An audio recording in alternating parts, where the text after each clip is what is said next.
السلام علیکم ورحمۃ اللہ وبرکاتہ۔ حضرت عمران بن حسین رضی اللہ تعالی عنہ سے روایت ہے کہ ایک آدمی رسول اللہ صلی اللہ علیہ وسلم کی خدمت اقدس میں آیا اور اس نے کہا السلام علیکم۔ آپ صلی اللہ علیہ وسلم نے اسے جواب دیا، پھر وہ بیٹھ گیا تو نبی صلی اللہ علیہ وسلم نے فرمایا اس کے لیے 10 نیکیاں ہیں۔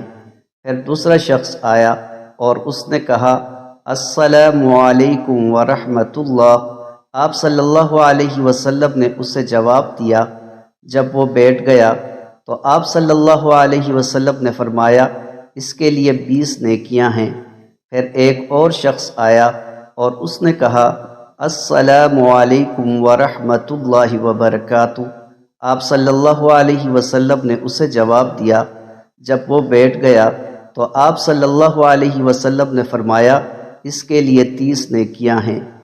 حضرت ابو ہریرہ رضی اللہ تعالی عنہ بیان کرتے ہیں رسول اللہ صلی اللہ علیہ وسلم نے فرمایا میری ساری امت جنت میں جائے گی بجز اس شخص کے جس نے انکار کیا۔ عرض کیا گیا کس نے انکار کیا؟